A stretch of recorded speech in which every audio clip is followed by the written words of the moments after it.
Buen día, mi equipo está conformado por Balán U. Liliana Jocelyn, hoy Sansores Cristi Betsabe y su servidora Sánchez Balán Montserrat, la cual les hablaremos del tema de la herencia genética. Para entenderlo un poco en sí en qué consiste la herencia genética, les explicaré unos conceptos principales que hay que saber. De alguna manera, la herencia genética nos da a entender o explicar cómo se lleva a cabo el proceso de transmisión de información genética de los padres a los hijos, es decir, de generación en generación. Como sabemos, tenemos células diploides. Diploides de entender que contiene dos cromosomas. Por lo consiguiente, un cromosoma lo aporta la madre por medio del óvulo y otro cromosoma lo aporta el padre por medio del espermatozoide.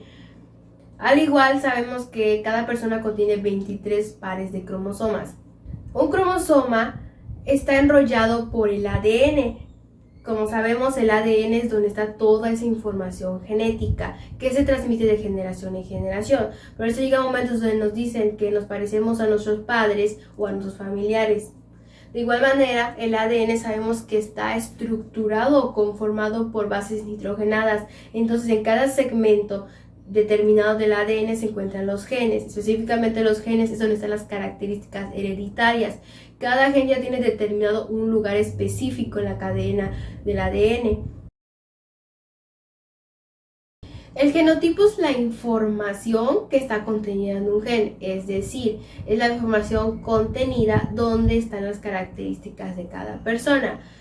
El genotipo se transmite de generación en generación, pero no es visible. La única manera que puedan ser visibles es por medio del fenotipo o por una prueba biológica. Hay que tener en cuenta que el genotipo nos ayuda en muchas cosas, ya sea para una prueba de paternidad, para un crimen, ya sea en ese sentido determinar quién fue la persona que lo hizo, o para determinar alguna enfermedad. Las características físicas que pueden ser visuales, es decir, una madre que es de tez blanca, su hijo será de tez blanca. Si el papá es de ojos azules, el niño tal vez tenga ojos azules. Eso es lo que se puede ver enseguida. Hay que tener en cuenta que el fenotipo se deriva del genotipo y el ambiente. En algunos casos llega a suceder de que la mamá sea de tez blanca, pero sus genes son recesivos, y el padre sea de tez morena y sus genes son dominantes. Entonces el niño será de tez morena, porque el papá es el que predomina. Los alelos son los que determinan las características de los individuos. De igual manera, los alelos se derivan en dominantes y recesivos. De alguna manera, los rasgos de las personas llegan a aparecer en el fenotipo. Los alelos son variantes del gen. Es decir, el gen contiene dos alelos, lo cual uno es del padre y uno de la madre. Los homocigotos constan de los alelos, es decir, estos alelos de dicho gen son iguales. Se pueden dividir en dos, en recesivos y dominantes. En este caso, los homocigotos dominantes, al momento de que la madre y el padre aportan sus alelos, nos da como resultado 2A mayúscula.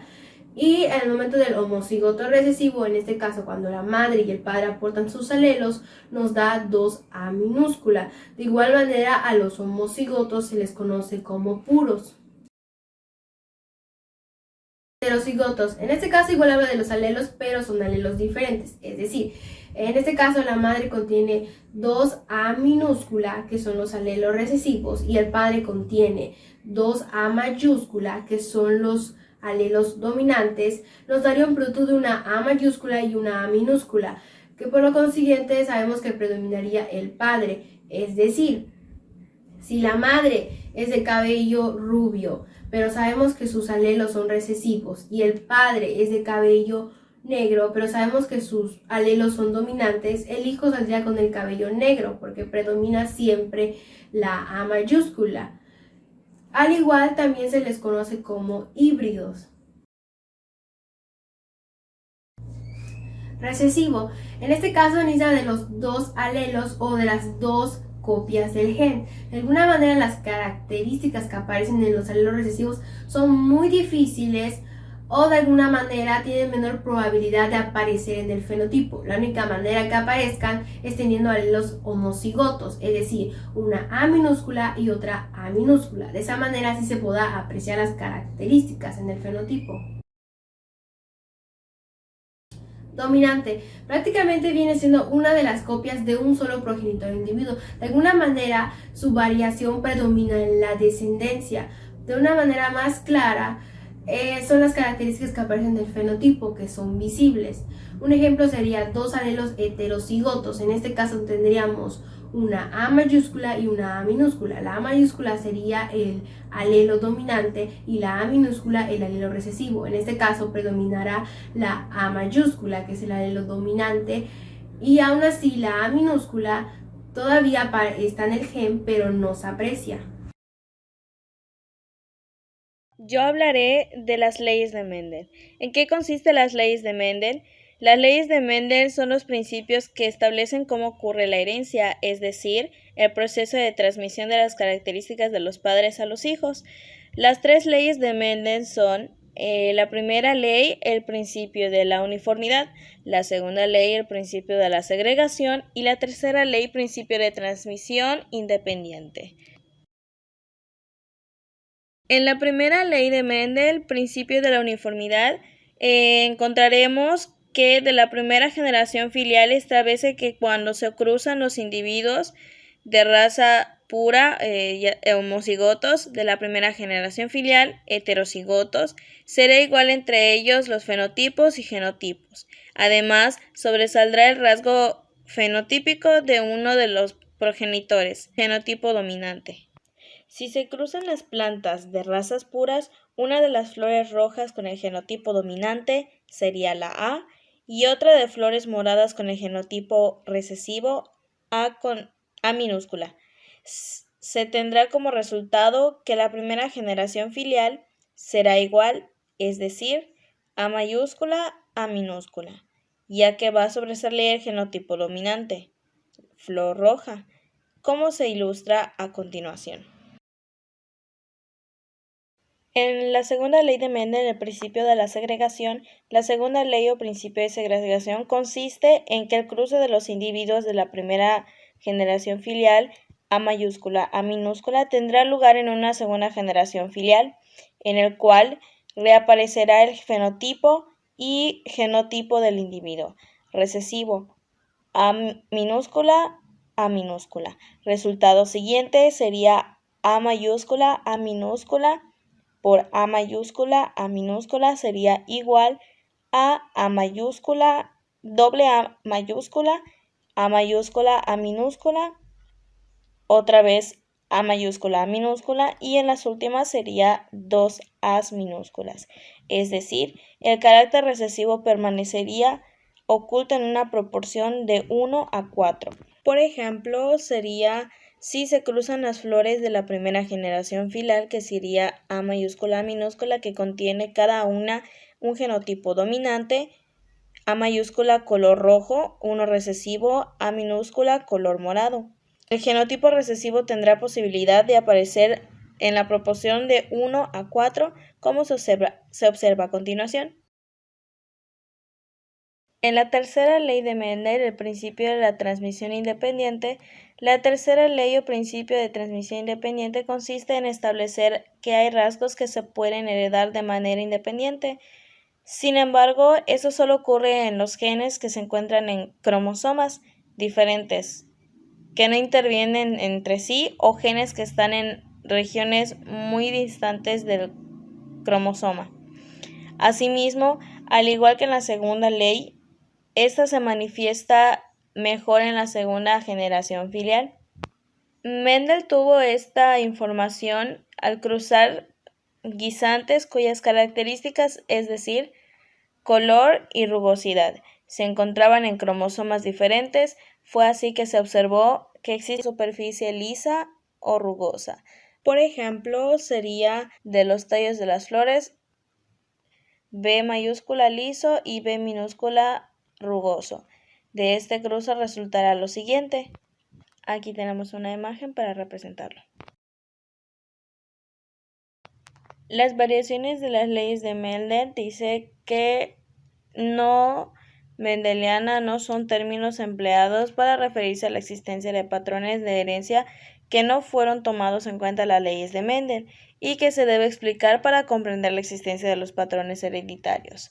Dominancia incompleta, alelos múltiples, codominancia, preitopía, ligamento del sexo, epistasis, genes complementarios, herencia pologenética.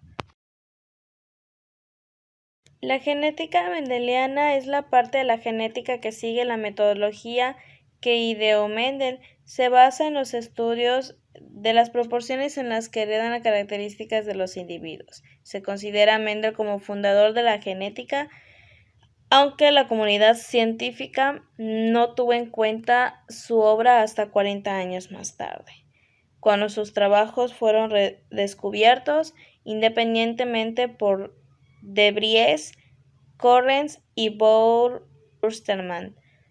Durante las 2/3 partes del siglo XX se ha podido descubrir la función de muchos genes, las leyes que rigen su transmisión hereditaria. Se ha evaluado matemáticamente para probabilidad de heredar una determinada característica. En la herencia postmendeliana explicaré las variaciones de las genéticas. Primero está la dominancia incompleta.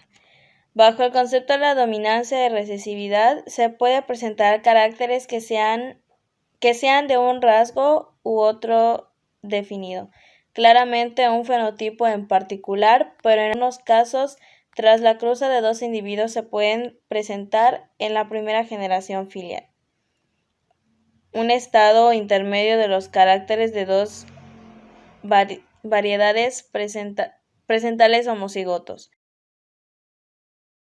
La segunda es la codominancia. Se habla de codominancia cuando los heterocigotos se manifiestan el fenotipo de ambos progenitores. En el descendiente, uno de los ejemplos más claros se puede observar la cruza de un gallo con una gallina, en donde los descendientes expresarán un color del plumaje de forma simultánea. En los alelos múltiples existen casos en los cuales una sola característica puede estar regida por más de dos alelos. El caso más representativo es el de los grupos sanguíneos de las poblaciones humanas. El gen que controla la presencia de proteínas que reconociendo en la superficie de glóbulos rojos que permiten al cuerpo distinguir a sus propias células. Presenta tres alelos diferentes, A mayúscula, B mayúscula y O. Los tipos sanguíneos A mayúscula, B mayúscula y A mayúscula, B mayúscula y O son el resultado de las combinaciones de tres alelos diferentes, como se muestra a continuación en la siguiente imagen.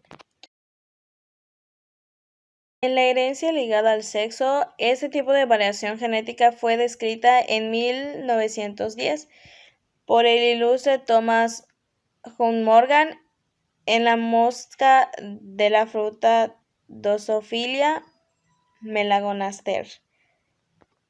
Morgan descubre a una mosca macho de ojos blancos en un cultivo donde solamente se encontraban moscas de color rojo. Cuando cruza la mosca de ojos blancos con las moscas de color de ojos rojos, toda la generación sale con los ojos de color rojo.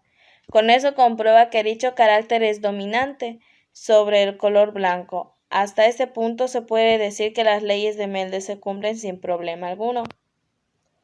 Al observar con cuidado a la segunda generación, se percata de que el color de ojos blancos se expresa solamente en machos, mientras que en los ojos de color rojo se podrían expresar tanto en los machos como en las hembras. La proporción obtenida estaba constituida por un 50% de las hembras de ojos de color rojo, el 25% de machos de ojos de color rojo y el 25% de machos de ojos con color blanco. Ese patrón se explica porque los genes se determinan el color de los ojos, se localizan en el cromosoma X. Hey, ¿qué tal? Buenas tardes. Les voy a hablar sobre las mutaciones. Y bueno, de seguro ya has llegado a ver que ya sea alguien de tu familia o alguien de la familia de algún amigo o conocido, ves que su hermano llega a tener los ojos de colores azules y tu amigo llega a tener los ojos de color café. Y tú lo ves como, wow, pues ¿a quién le habrá heredado ese color de ojos o ese tono de ojos? ¿Quién se lo habrá heredado a él? Pero esto llega a ser heredado debido a una mutación. Al igual que cuando vemos a una persona que tiene el cabello distinto, pongamos que lo tiene color pelirrojo y tú lo tienes un color café, igual llega a ser parte de una mutación. Pero si nos damos cuenta, esto ya lo vemos como una mutación normal, o sea, porque en sí no llega a afectar para nada al desarrollo de la persona o no llega a traerle dificultades a futuro. No, ¿por qué? Porque esto ya solo es como una pequeña mutación que no causa ningún problema. Puede ser una persona común y corriente que va a vivir su vida sin que le vaya a afectar en un futuro o le cause problemas. ¿Esto por qué? Porque el color de ojos mayormente llega a ser el color avellana, el color café y el color verde. Y ya el azul es debido a una mutación. Pero hay otras mutaciones que no llegan a ser así. ¿Por qué?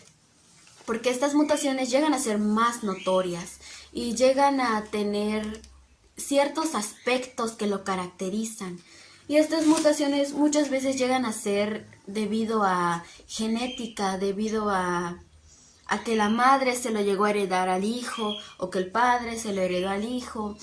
Y pues llega a ser gracias a la genética que se pasa a través de generación en generación, debido al ADN y todo eso.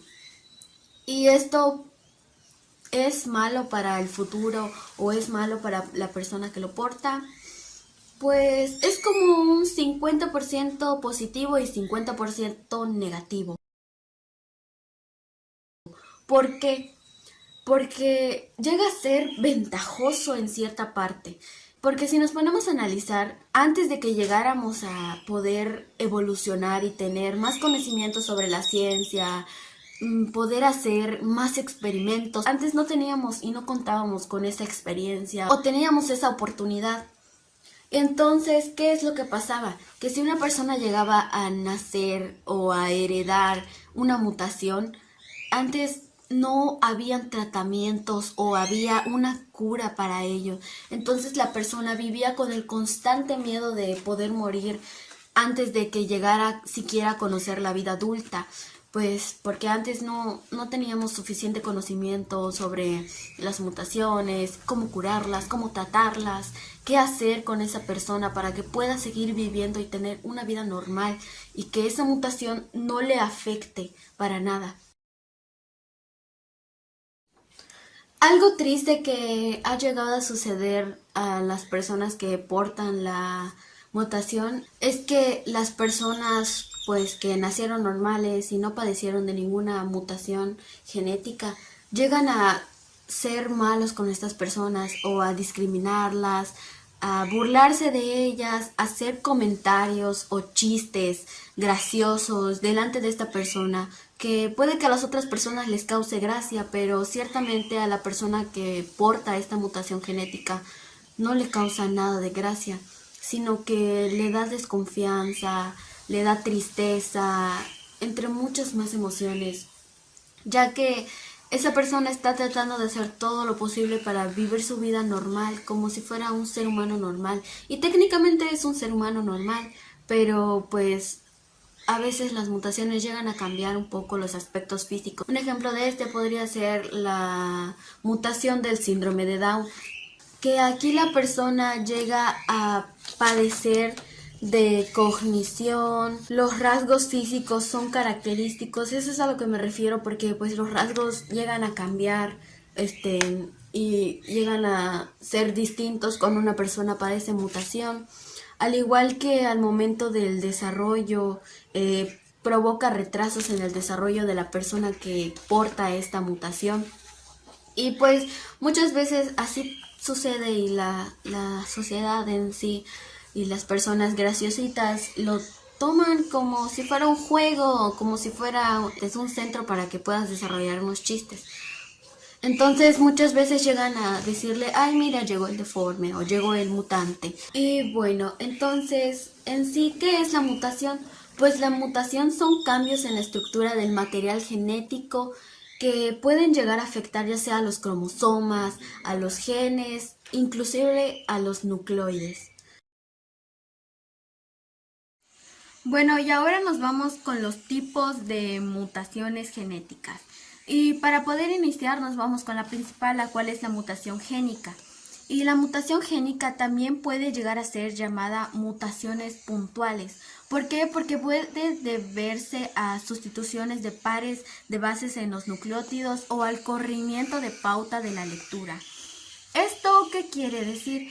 Esto quiere decir que uno o varios pares de nucleótidos pueden llegar a adicionarse, a perderse, a invertirse o incluso a traslocarse de número distinto.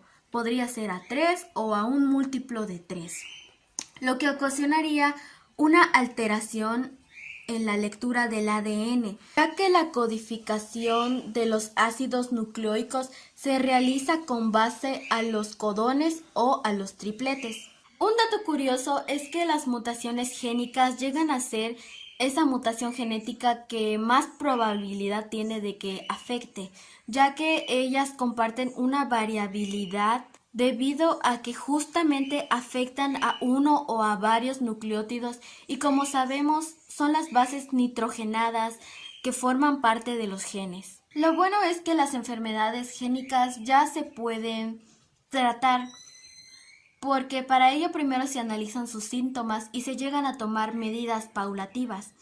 Y esto significa que ya no son consideradas enfermedades incurables o que no se puedan erradicar, ya que ahorita esto es muy posible de lograr hacer gracias al tratamiento génico, ya que aquí es donde llegan a insertarse elementos funcionales que permiten arreglar ese gen defectuoso. De esta forma se logra erradicar el padecimiento, ya que el tratamiento lo que logra es que ataca de manera directa. Y la mutación génica se puede llegar a dar por la inserción, la deleción o por la sustitución de bases. Bueno, y ahora nos vamos con el segundo tipo de mutación genética, el cual se llama cromosómicas. Y bueno, si tomamos de ejemplo la mutación anterior, la cual fue mutación génica, nos vamos a percatar que se basan en los mismos fenómenos. Sin embargo, la mutación cromosómica se basa y ocurre a nivel del cromosoma. Las mutaciones cromosómicas tienen sus tipos y aquí vamos a apreciarlas. Para poder iniciar nos vamos con el primero, el cual es delecciones, y este consiste en la pérdida de los cromosomas. Este puede llegar a presentarse en la pérdida de los extremos o en la parte intermedia del cromosoma. El segundo tipo es inversiones, y este es un fragmento del cromosoma que está invertido a su posición normal. Y el que llegue a aportar este tipo puede padecer de infertilidad. Y ahora nos vamos con el tercer tipo, el cual se titula duplicaciones. Y este se debe, pues como su nombre lo dice, a la repetición de algún fragmento del cromosoma. Y este síndrome llega a causar discapacidad intelectual moderada a grave. El cuarto tipo es translocaciones y consiste en el intercambio de fragmentos entre cromosomas no homólogos. Cromosomas en anillo. Se presenta cuando ambos brazos de un cromosoma se fusionan formando un anillo. Y el último tipo es disomía uniparental, y aquí es donde un par de cromosomas provienen del mismo progenitor. Pongamos de ejemplo que aquí la madre es la que está ausente y el padre es el que da los dos cromosomas. Y bueno, para ya por fin concluir con los tipos de mutación, nos vamos con las genómicas. Pero un dato curioso de las genómicas es que estas no son mutaciones, ya que en ellas no se presenta algún cambio en el material genético, en los nucleótidos, en los cromosomas. No se presenta nada de eso, sino que es una aberración, ya que las genómicas lo que hacen es afectar el número de cromosomas de la persona o del individuo que lo tenga. Pongamos que la persona que lo tiene va a tener un número distinto de cromosomas al que tiene su especie. A los factores que causan mutaciones se les denomina agentes mutagénos y estos se clasifican en 3 tipos: físico, químico y biológico. Los agentes mutagénicos físicos incluyen los rayos X, los rayos UV, los rayos gamma, así como las temperaturas y las presiones extremas. Los agentes mutagénicos químicos. Algunos de estos podrían ser los medicamentos, las drogas, alimentos procesados o contaminados. Y por último están los agentes mutagénos biológicos, que estos incluyen virus o otros organismos como hongos, bacterias, que pueden ocasionar defectos en la transcripción del ADN o durante el proceso de la división celular. Y bueno, esto sería todo de nuestra parte. Les agradecemos toda la atención prestada. Esperamos que el tema haya sido de su agrado y que hayan quedado claros los conceptos. Como pudimos apreciar, en este video hablamos sobre la herencia genética, los principales conceptos de la herencia genética, las leyes de Mendel, al igual que sus principales conceptos, sobre la mutación, sus características y la clasificación de estas mismas. Y bueno, pues eso sería todo de nuestra parte. Esperamos que haya quedado bien, les haya agradado y haya sido de su gusto. No sin antes recordarles que este fue un proyecto realizado por la materia de TICS y biología. Sin más que decir, agradecemos toda su atención prestada y nos vemos en otro siguiente video.